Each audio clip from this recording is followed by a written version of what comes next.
Bharat America వాణిజ్య చర్చల్లో పప్పు ధాన్యాల వివాదం ఇప్పుడు వార్తల్లో హల్చల్గా నిలిచింది.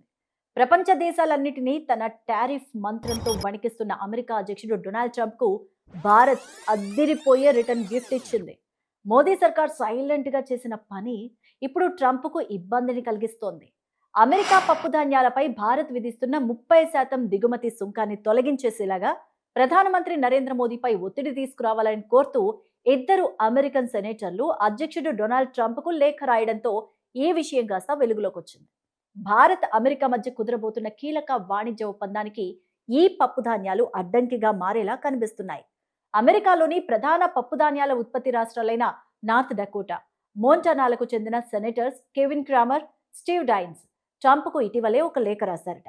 అమెరికా నుంచి ఎగుమతి అయ్యే పప్పు ధాన్యాలపై భారత్ విధిస్తున్న 30% సుంకం అన్యాయమని, దీనివల్ల అమెరికాలో ఉన్న రైతులు తీవ్రంగా నష్టపోతున్నారని వారు ఆవేదన వ్యక్తం చేస్తూ ఆ లేఖలో పేర్కొన్నారు.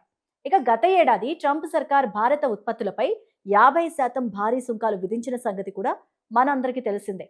దీనికి ప్రతిచర్యగా భారత్ కూడా నవంబర్ 1వ తేదీ నుంచి అమెరికా పప్పు ధాన్యాలపై 30% సుంకాన్ని అమల్లోకి తెచ్చి రిటర్న్ గిఫ్ట్ ఇచ్చింది.